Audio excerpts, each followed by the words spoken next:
Pozdravljeni, sem Marja Milič in gledate MoneyHow, prvi podcast o upravljanju denarja pri nas. Tako kot sem obljubila, sem pripravila še zadnji izsek iz dogodka MoneyHow Live, spopad bikov in medvedov. Kar nekaj vsebine pač ne bomo objavili na našem podcastu, ampak zato sem se odločila, da še objavim, ker je pač zanimiva vsebina, in sicer buy the dip, kupovanje padcev in pa strategija hodl. To je bila vsebina tudi, kjer smo soočali naše bike in medvede glede teh strategij. O tem sem pravzaprav pisala tudi članek, ki ga najdete na spletni strani money-how.sc, in sicer strategija kupi in drži, ali to res deluje, ker smo v bistvu analizirali, v katerih primerih pač ta strategija je delovala, ni delovala, na kaj je treba paziti, ko pač se gremo teh strategije. In pa seveda strategija kupovanja padcev. Tudi tukaj smo preverili, kaj se je dogajalo z samimi padci. Imeli smo en večji padec leta 2020 zaradi koronavirusa. Takrat je S&P 500 konkretno upadel za 34%, na to je pač se odbil in do sredine leta 2021, do 22. aprila 2022 je prilezel na 114%, oziroma je pridobil 114%. Potem smo imeli pa še en dip lansko leto, in sicer to je bilo, ko je Trump napovedal carine. To je bil 2. april, ko je naznanil dan osvoboditve in naznanil cel kup carin. Takrat so se v bistvu borzne tečajnice vse obarvale rdeče, takrat je indeks S&P upadel za 19%, zdaj je pa v bistvu kar precej pridobil, krepko čez 40%. Tako da ja, kar veliko stvari se je dogajalo v tem času, ampak pri strategiji buy the dip moramo zelo paziti, katere investicije kupujemo, ker se lahko tudi kar precej opečemo. O tem smo tudi govorili na dogodku MoneyHow, spopadi bikov in medvedov. Spopad bikov in medvedov, skratka, vabim vas, da si preberete ta članek, pogledate video, če boste imeli kakršnokoli vprašanje, mi pošljite vprašanje na marja@money-how.sc. Še enkrat vas spomnim, obiščite našo spletno stran money-how.sc. Nekateri članki, mislim, da tudi ta strategija kupovanja padcev je pač zaklenjena v sklopu premiuma. V premiju dobite tudi taksistenta. Lahko rečem, da sem zelo zadovoljna, deluje odlično na Revolut, na v bistvu izpiske, ki jih dobite na Revolutu, dobite CSV datoteko, enako dobite tudi CSV datoteko na Interactive Brokers. Trade Republic smo nekaj čarali, tako da smo tudi uspešno z nekaterimi vtičniki rešili to zadevo. Pripravljamo Trading 212, ki pa tudi izvozi CSV, tako kot normalen broker mora izvoziti, in pa dobili smo še povpraševanje za DEGIRO. Če bi želeli imeti še kakršenkoli drug broker znotraj taksistenta, mi pišite, pa bom videla, če se bo pač dalo to urediti. Prednost recimo tega taksistenta je pač tudi to, da če imate več brokerjev, jaz imam več brokerjev, da omogoča pravzaprav, da uvozite datoteke iz večjih brokerjev in vse imate potem na enem mestu. Odlično je tudi za vodenje evidence, ker tudi evidenco moramo seveda voditi iz davčnih razlogov in pa seveda tudi drugih razlogov. Tako da vabim vas, da si pogledate. Ja, pa ne pozabite na naš modri AI, tam noter je res bogata zbirka vseh informacij, ki jih potrebuje investitor. Če karkoli, v bistvu, če boste imeli kakršenkoli izziv, greste na modri AI, vprašate in boste dobili odgovor. Modri AI pa vam bo v bistvu dal tudi domačo nalogo, če lahko rečem, da poslušate določene epizode, kjer smo kakšno vsebino mogoče malo bolj detaljno obdelali. Tako da to je to, knjiga je šla končno v tiskarno, naslednji teden, konec naslednjega tedna bomo že pošiljali, se pravi 22. 23. boste že tisti, ki ste kupili knjigo, tudi dobili, in sem full happy, da smo končno poslali v tiskarno. Tako da to je to, želim vam prijetno poslušanje, in pa če imate kakršnokoli vprašanje, dajte mi poslati, da lahko naredimo novo epizodo. Dobila sem na Discordu eno zelo zanimivo vprašanje o alternativnih investicijah. A vas zanimajo alternativne investicije, ne vem, investiranje v umetnost, investiranje v nepremičnine pred različnih platform. Pisali smo zelo poglobljeno in tudi naredila bom epizodo, ker ta trg mene zelo zanima, in sicer to so prediction markets, o tem sem naredila poglobljen članek.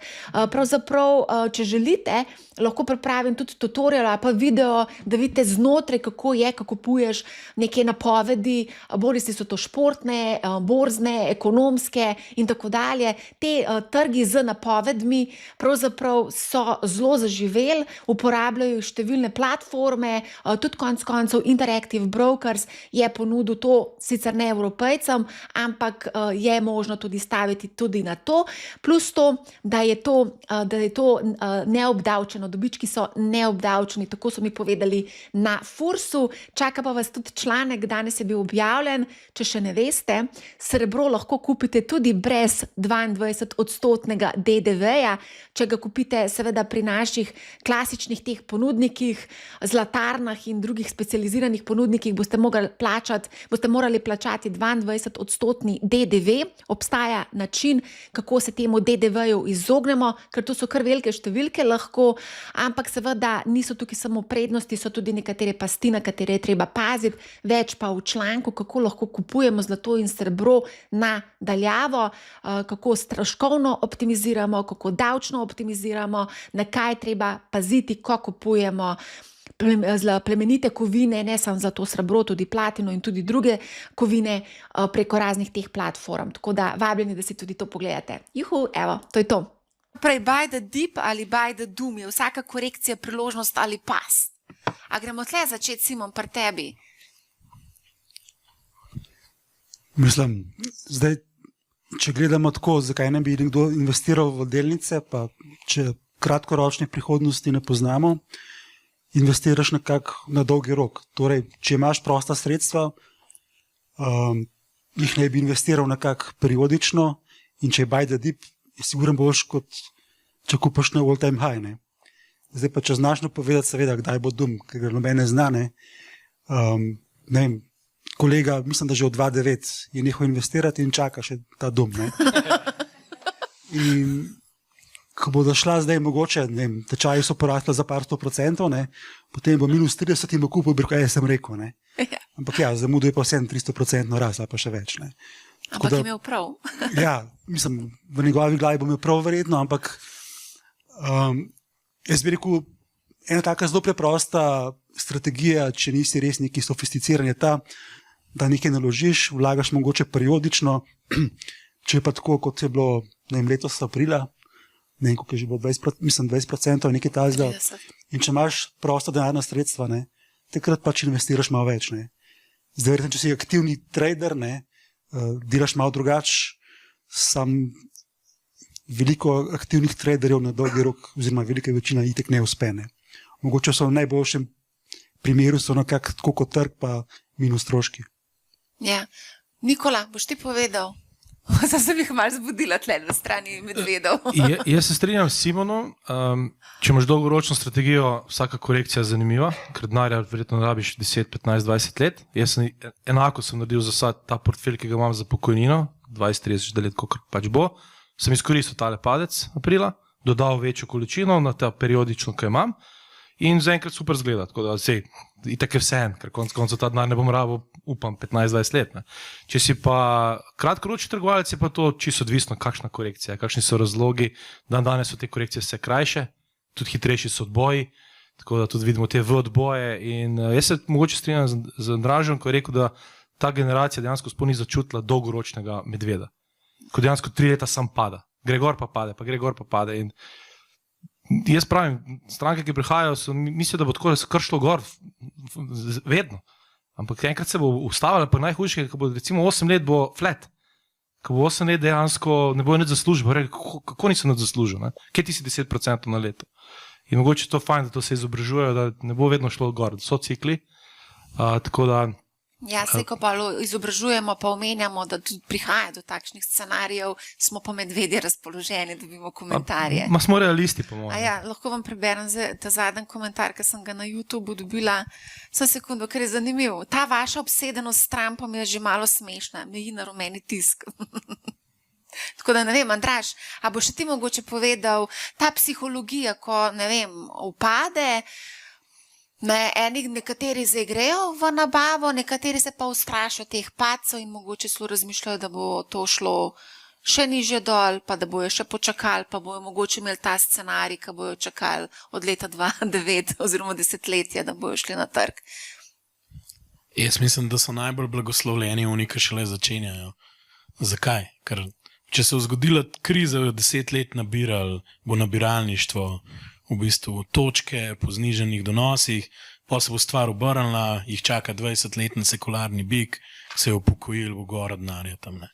Tako, mislim, resno, ne vem, zakaj je toliko strah te prilagoditve, ker pride prilagoditev in se moramo mi prilagoditi z našo strategijo. Torej, jaz mislim, glede na to, da smo v poznejšem ciklu, je večje zneske staviti na trg, tudi v ETF-e naenkrat ne bi svetoval. Boljše imeti neko strategijo, kjer z nekim euro cost averagingom v tem primeru, ne smo na trgu, enostavno vrčujemo, bolj je po mojem mnenju ta pristop boljši za nekoga, ki aktivno ne izbira naložbe z namenom, da bojo naredile več, kot je naredil povprečen trg. Zaradi tega, ker smo v poznem ciklu. To je core, temu rečemo jedro.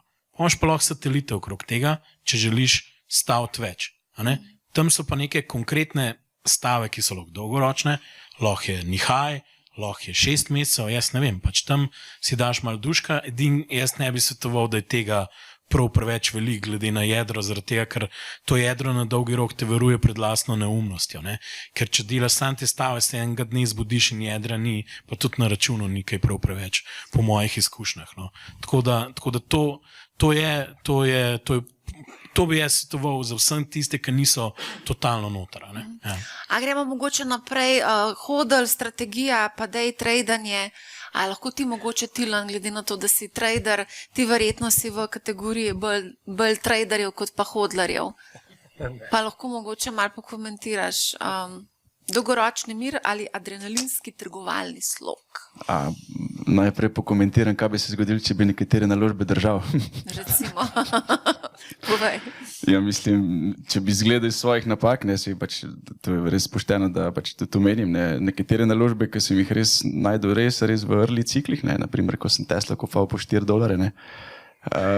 pa pač tradersko sem jo prodal pred 20, pa je pač šla zdaj na 500 ali koliko.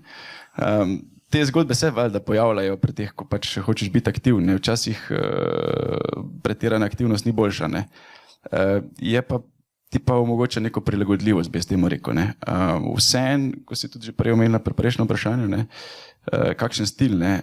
Tudi moj stil ni samo, da bi se aktivno premetaval pozicije. En del portfelja je vezan izključno samo na periodično kupovanje, tedenske, mesečne, in tistih naložb sploh ne gledam. To je tisti del portfelja, ko sem ga pozabil za 20 let, naprimer. Kaj pa kupuješ? Kupujem ETF-e. ETF-e različne, zdaj zadnje leta res precej industrijske, od kovin do rudnikov, kitajske, čisto različno. To je en tak globalni, bom rekel, portfelj, ki ga pač ne bom tikal. Naprimer, ampak z drugim delom pa poskušam iskati te cikle. In te cikli, ja, enkrat se ti zelo lepo posrečijo, tako naprimer zdaj na srebro pa zlato, ki je pač res, da narediš 150% na zlato od leta pa pol, naprimer, je vrhunsko. Lahko pa 5 let dejansko pokriješ nekega držanja, nekih drugih naložb. Ampak vseeno smo tle, nekako poskušamo, bom rekel, poučevati average investorje, bom rekel, za tisti, ko hoče imeti malo več mira v življenju, pa malo manj skrbi, absolutno malo bolj statična strategija, bolj priporočljiva. No, Blaž, tvoj stil investiranja, ko prihajaš z pokojninske družbe? Ja, prihajam z pokojninske družbe, tako da mi investiramo na srednji ali pa dolgi rok. Torej, primarno se ukvarjamo s tem, katere naložbe na dolgi rok bojo zanimive. Torej, ne gledamo kratkoročno, ne tradamo, ne lovimo ciklov, ampak v osnovi se postavljamo rajš na tiste naložbe, ki so ugodno vrednotene, če jih bom držal do konca svojega življenja, pa še do konca življenja mojih otrok. Torej, kaj nosi dolgoročno zanimiv donos? Ne? Če ga ne nosi, me ne zanima. Me ne zanimajo cikli, me ne zanimajo grafi, me ne zanimajo argumenti, zakaj bo še eno leto raslo. Ne? To občasno je zelo naporno, ker gre trg proti tebi, ker množica je le množica, ti si pa sam. Ne?